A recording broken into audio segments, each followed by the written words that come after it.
Hey there, I'm Jess, the founder of Sallie Tomato, and today I have a super simple sewing tutorial for you.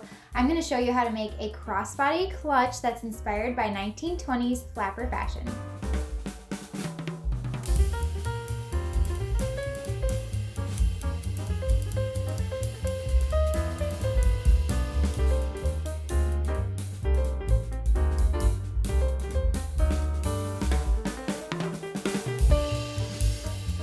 Whether you're new to our channel or already subscribed, thank you so much for being here today. We all need a simple sewing project every now and then, and let me tell you, this project is it. This project comes together so quickly and the results are always so stunning. Today's tutorial features a brand new pattern release. We are going to be making the Louise bag, which is inspired by the flapper, actress, and dancer Mary Louise Brooks. So if you've been following us on social media, you may have noticed that each year we release a new theme.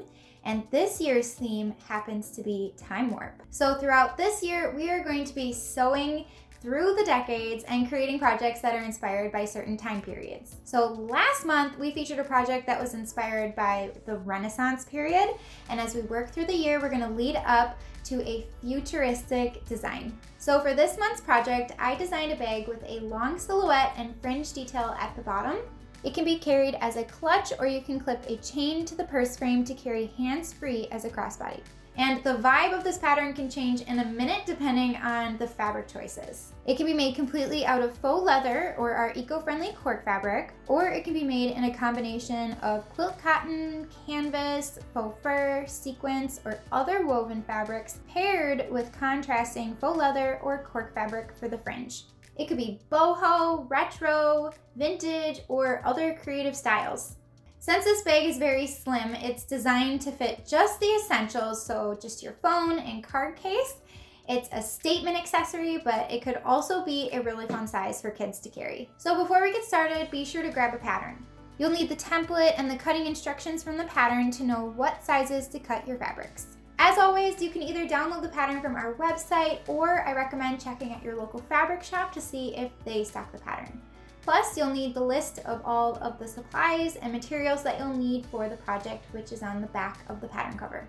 So grab your pattern and your supplies, cut out your pieces, and let's get started. So to get started, let's take a look at the fabrics that you're going to need. So first you'll need to choose a main fabric, and this will be used for the exterior of your project. And you can use quilt cotton, canvas, faux fur, cork fabric, faux leather, or even sequins. So I'm going to use faux leather for my project. And then you also have the option for contrast fabric. So this can be either cork fabric or faux leather. It must be a non-woven fabric that won't fray.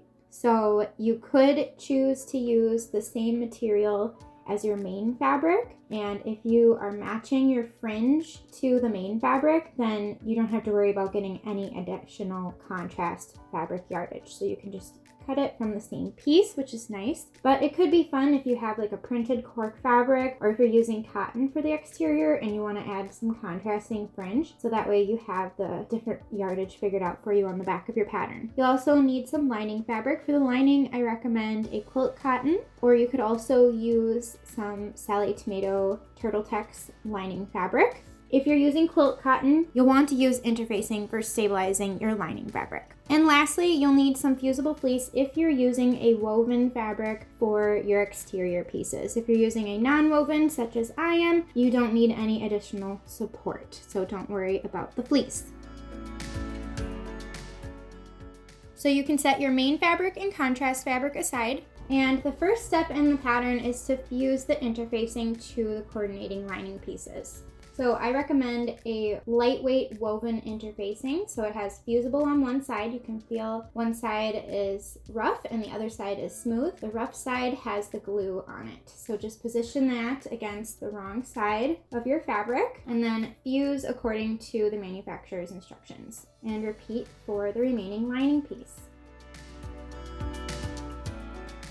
The next step is to add the fleece to your main fabric. You will follow this section of instructions in your pattern if you are using woven fabric for your main fabric. Otherwise, if you're using non-woven fabric like I am, you're going to skip to the next section of instructions. But I just kind of wanted to walk you through the steps even though I'm using faux leather. So you'll have a piece of fleece batting that is cut the exact same size of each of your main panels for your exterior, and you'll place the fleece against the wrong side of each main panel. You can also use basting spray to help hold the layers together, and once you have your pieces held together, you'll baste the layers with an 1/8 inch seam allowance from all edges. Next, we'll shape the top edges. Trace the top edge template onto paper and cut it out. Then align the template to the top and sides of pieces A against the wrong side. Trace along the top edge of the template to create one continuous shaped edge. Then you'll simply cut along the trace line to shape the top edges, and you'll repeat the same steps for your pieces C, which are your interior pieces.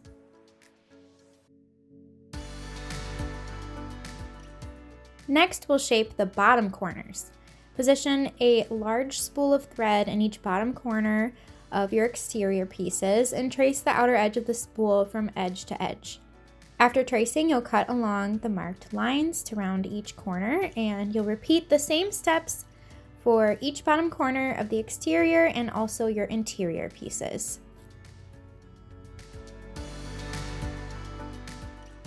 The next section of instructions explains how to make and attach the fringe. You certainly don't have to add fringe, but I think it looks super cute and adds to this 1920s style.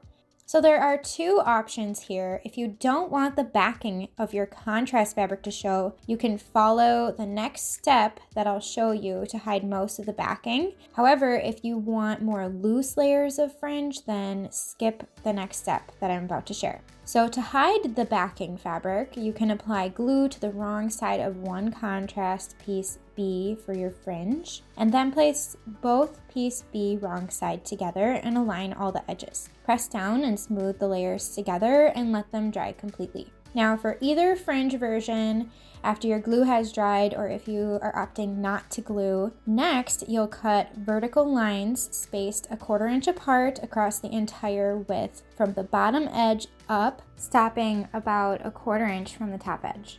So I like to start by marking that 1/4 inch down from the top edge so I know where to stop with my rotary cutter. And then you cut the vertical lines evenly spaced apart. If you want finer fringe, then you can cut either 3/16 inch wide fringe or an 1/8 inch wide. It's up to you for the look that you want. After cutting your fringe, with right sides together, align the top straight edge of the fringe centered along the bottom edge of one exterior piece. Baste the aligned edge of the fringe in place with a 1/4 inch seam allowance. If you chose not to glue your contrast pieces wrong sides together and you want the looser fringe, then you'll repeat the same step to attach the remaining fringe piece to the remaining exterior piece. Now we're ready to assemble the bag. With right sides together, align all edges of the exterior pieces together. Secure with sewing clips or pins. If you're using non-woven fabric, you'll want to use the sewing clips. Sew together with a 1/4 inch seam allowance along the side and bottom edges, making sure the fringe is away from the seam. Next, with right sides together, align all edges of your interior pieces together and secure with pins. At the top edge, start sewing the side edge with a 1/4 inch seam allowance, then gradually increase your seam allowance to 3/8 inch wide. At one point along either side edge, you'll want to leave 3 inches unsewn for turning. So back stitch and then position your needle 3 inches away and then back stitch again at the start of the seam, and you can continue sewing. As you reach the opposite top edge, gradually decrease your seam allowance back to a 1/4 inch wide. After sewing, trim the interior seam allowance to an 1/8 inch wide. However, leave the full seam allowance at the turning opening. We used a wider seam allowance to sew the lining, so that way the lining was slightly smaller than the exterior and it will fit neatly inside our bag. After trimming, turn the interior right side out. Then, with right sides together, insert the interior into the exterior, aligning the side seams and finger pressing the top of the side seams open, and then also align the top edges. Use either sewing clips or pins to hold the layers together. Sew together along the top edge with a 1/4 inch seam allowance.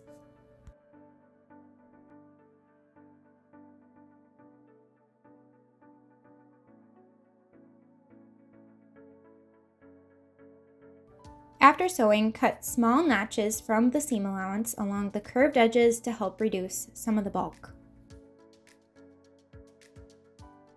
Then turn the bag right side out through the opening in the interior. Next, turn the raw edges of the opening to the wrong side so the folds are even with the seam. You can hand sew the opening closed, or you can take it to your machine and top stitch an 1/8 inch from the opening to seal it closed. After that's done, you can smooth the interior down into the exterior. Roll the seam along the top edge so that way the top edge is nice and flat. Add some sewing clips to hold the layers together. Next, we'll top stitch an 1/8 inch from the top edge of the bag.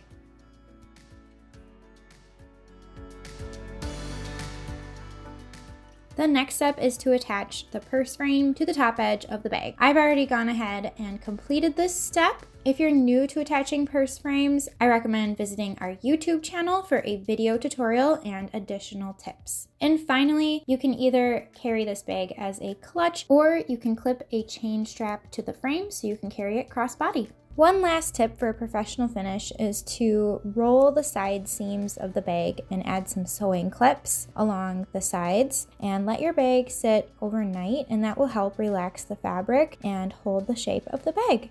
And that's it! I hope you enjoyed this tutorial and have fun styling your new statement bag. Let us know in the comments if you have any other questions about the pattern or the tutorial, and we'd love to hear your feedback about the pattern design as well. And like I always say, we encourage you to share photos of your completed project so you can show it off. You should be so proud of your creation. Use the hashtags Sallie Tomato and hashtag Louise bag on social media so we can see your finished project. If you liked this video, make sure to give it a thumbs up, and we encourage you to subscribe to our channel because we have so much exciting things happening and inspiration to share with you. This pattern was part of our monthly mini pattern club, which starts at only $5 a month. Receive a pattern or even a complete kit to make a mini project each month. This club is great if you're looking for simple, fun, and fast projects, including beginners and kids. Thanks so much for watching, and I'll see you next time.